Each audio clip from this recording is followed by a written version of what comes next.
Buenas tardes. Bueno, quiero presentarme. Mi nombre es Fernando Valverde Caman. Soy profesor de la Facultad de Derecho de la UPC y por una invitación de Corpus Juris es que estoy en esta oportunidad dirigiéndome pues a todos ustedes para abordar uno de los temas de mucha pues actualidad en torno a lo que viene ocurriendo no solamente en el Perú y en el mundo. El tema que vamos a desarrollar son los derechos humanos en tiempos del coronavirus. Eh, para este efecto debemos partir con tratar de poder comprender un poco los alcances de lo que son pues, los derechos humanos. Creo que en esta coyuntura nos ha permitido ir teniendo una idea, ¿no?, más aproximativa de la importancia de los derechos humanos en torno a las personas. Los derechos humanos son todos aquellos derechos pues, inherentes, ¿no?, que tenemos todos los ciudadanos por nuestra condición de tal. Y la misma también se ve pues, reflejada en la fundamentación de la dignidad de la persona humana. Por otro lado, también hay que entender de que pues, los derechos humanos están reconocidos en la Constitución política y en las leyes en el ámbito del ordenamiento jurídico interno. Pero también, como bien sabemos, también están reconocidos pues, en los tratados internacionales de los derechos humanos, ¿no?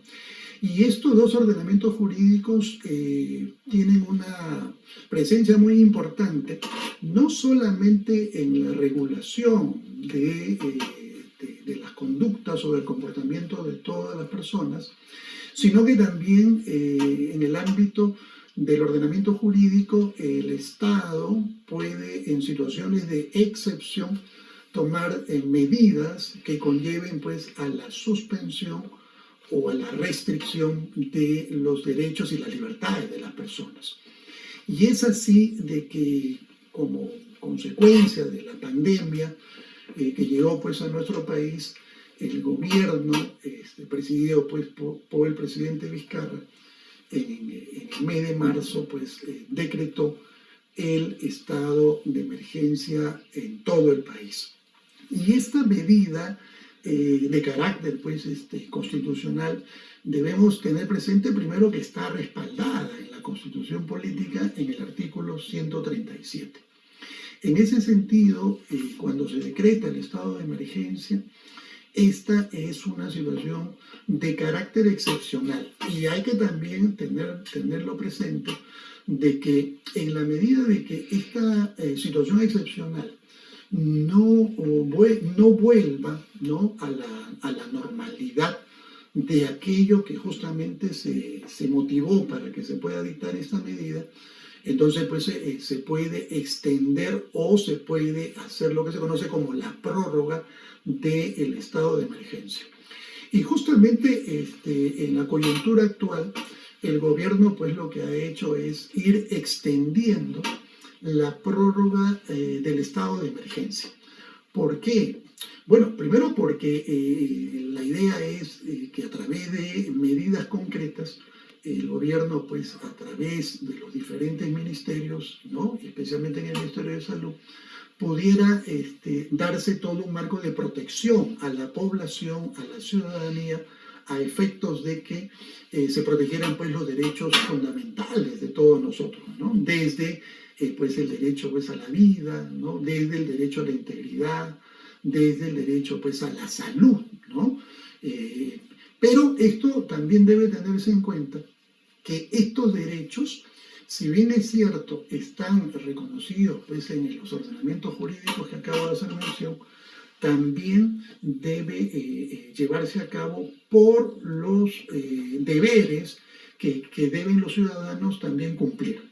Porque si hablamos de solamente derechos y no hablamos de deberes, Entonces ahí sí tenemos un serio problema y es justamente donde en la coyuntura actual hemos visto que todavía pues nos falta mucho en materia pues de educación en derechos, ¿no? Y por ende también en los deberes de que el ciudadano pues tenga una cultura más de conocimiento y de observancia en el cumplimiento de los derechos, ¿no?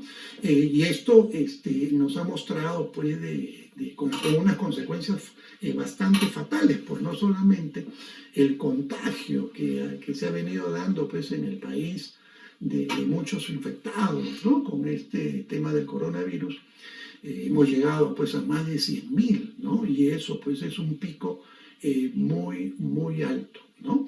Ahora, en este punto también lo que quiero es resaltar lo siguiente.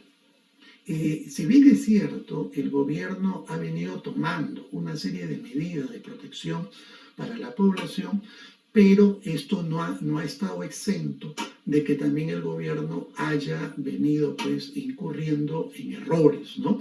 En errores en errores que han traído pues consecuencias bastante graves que ha afectado derechos en todo orden y bueno, también la no presencia del Estado en el ámbito, del ámbito del interior del país, ¿no?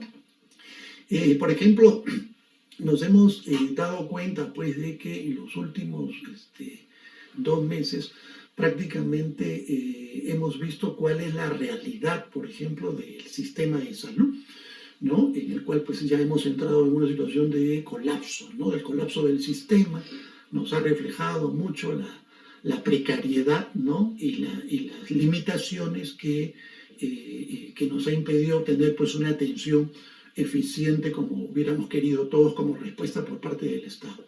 Pero aún también esto nos ha visto en el escenario de no solamente ver a personas que han sido contagiadas, sino que también como consecuencia de esto muchas personas han fallecido.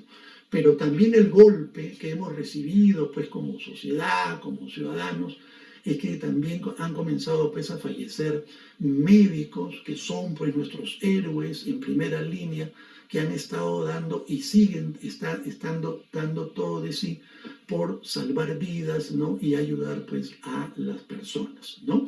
Nuestro reconocimiento para ellos, les debemos todo y yo creo que no habrá ninguna retribución que podamos darle por todo este esfuerzo que ellos han hecho, pues sin pedir nada a cambio y que solamente su espíritu solidario no los llevó a querer pues ayudar y salvar vidas, ¿ya? Otro punto también importante es que se debe tener también en cuenta de que la afectación de los derechos no solamente han sido en torno a los derechos pues a la vida y a la salud, ¿no? Principalmente, sino que también ha afectado los otros tipos de derechos que conocemos, como son pues los derechos pues económicos, los derechos pues sociales y en todo orden, ¿no? Entonces, estos derechos se han visto afectados justamente ¿por qué? Porque las personas que estaban pues desempeñándose en un trabajo, ya con esta misma situación de confinamiento, ya no han podido continuar en sus labores y al contrario pues se han quedado en una situación de desempleo o les han rescindido también el contrato. Y esto pues ha traído rápidamente una complicación en el ingreso, ¿no? Para sus propias familias. Pero también hemos visto que en el Perú pues existe una creciente informalidad bien marcada, ¿no? De sectores pues, en el ámbito económico que tampoco no ha ayudado mucho y al contrario también ha afectado, ¿no?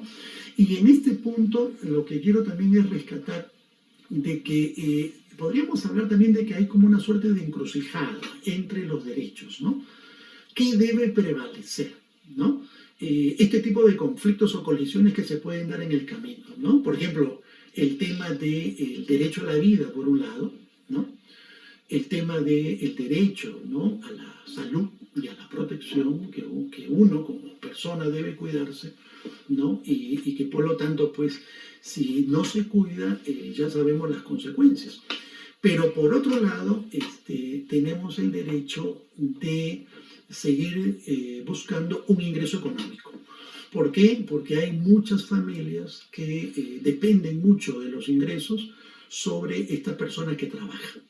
Y el no trabajar ya genera pues un problema económico, ¿no? Entonces, ¿qué debe prevalecer? La solidaridad, por un lado, la individualidad, por otro lado, o el egoísmo, ¿no? Al final. Ahora, ¿hay también una corresponsabilidad del gobierno? Por supuesto que sí, como decíamos, hay esfuerzos que han hecho, pero también ha habido pues una serie de errores que se han venido ocurriendo durante este tiempo, ¿no? Por ejemplo, esto de poder atender con un respaldo económico, ¿no?, a las familias, si bien es cierto, ha sido un paliativo, pero ha sido un paliativo mínimo. No ha tenido un alcance total, ¿no? Me refiero pues a nivel de todas las familias del Perú, ¿no? Y hemos visto, ¿no?, los testimonios, ¿no?, de muchas personas en el cual pues se han quejado de que el gobierno no ha podido cubrir al 100%, ¿no? Esperemos que esto pueda ser superado pues, en las próximas semanas por parte del gobierno, ¿no? Otro de los temas también que los derechos humanos lo asumen como un desafío es esta nueva normalidad que debe venir provisionalmente, nos lleva también a ver si realmente se dan las condiciones para un nuevo retorno o no. No deja de preocuparnos de que estamos bordeando más de los 100.000 contagiados. Y esto va a seguir imparablemente, pero no sabemos en qué momento se va a detener, ¿no? Nosotros siempre hemos creído de que mucho tiene que ver la conducta o el comportamiento, me refiero concretamente a la obediencia de las personas, ¿no? Si queremos enfrentarnos a este enemigo, tiene que ser con la cooperación de todos nosotros, ¿no? O sea, si bien es cierto, al gobierno le toca lo que corresponde, pero también, digamos, el otro grupo o sector fuerte somos todos nosotros, ¿no? Ahora, yo sé que no es nada fácil, por supuesto que sí, ¿no? Pero ahí está justamente la solidaridad y la cooperación que todos debemos brindar, ¿no? Vivimos en tiempos muy difíciles, nos ha afectado en todo orden, pues, en la vida económica, en la vida social, ¿no?, en la vida pues, educativa, ¿no?, entre otros. Pero también hay que reconocer de que somos luchadores en medio de la crisis. Es decir, las personas ante la adversidad tienen una forma de recuperación, ¿no? Repito, no es nada fácil, ¿eh? Tenemos consecuencias fatales que han llevado a la muerte, ¿no? Y es lo que debemos evitar. Pero también nos ha reflejado de la realidad de cómo el Estado funciona en el país. Al menos en materia de salud, ya sabemos, ¿no? Ahora, también por otro lado, hay que tomar en cuenta de que uno de los problemas graves, ¿no?, que se han venido presentando es en el tema de los centros penitenciarios.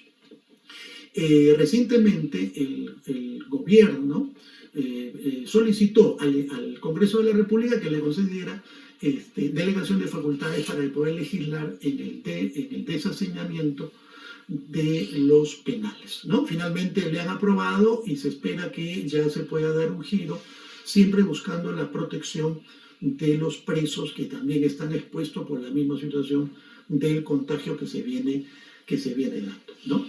Y por último, también quería mencionar a grupos vulnerables que van desde las personas adultas, que van desde las mujeres, que van desde los niños y especialmente de los grupos indígenas, ¿no?, o afrodescendientes o nativos, ¿no?, es decir, de las comunidades, que también el gobierno ha tenido pues una reacción tardía y está estableciendo una serie de medidas, pero ya a cuesta de que también pues hay muchos infectados y también pues han habido personas muy enfermas, ¿no? Entonces es una situación bastante complicada. Ahora, si podemos decir, ¿no?, qué nos queda por delante para ir concluyendo, lo puedo señalar de la siguiente manera. Quedará en nosotros de que podamos todos tener un cambio de actitud, porque la vida ya nos ha cambiado a todos. La vida ya no la podemos mirar, ¿no?, como era antes. La vida ya tiene que ver en torno, ¿no?, a la manera como nosotros nos comportemos frente al resto. Siempre cuidándonos para evitar el contagio y siempre tomando una actitud dentro de la cooperación y la solidaridad, ¿no? Ahora, esto, como digo, responderá pues a un programa de educación, ¿no?, en derechos, y en ese sentido pues nos queda, ¿no?, a todos los que nos dedicamos a este campo seguir, ¿no?, concientizando a la población, ¿no?, para que puedan pues ellos entender lo importante, cuidando sus derechos, es que asuman pues obligaciones y deberes como la Constitución, las leyes y los tratados internacionales señalan. Así que bueno, les agradezco bastante y el haber compartido con ustedes estas reflexiones. Gracias.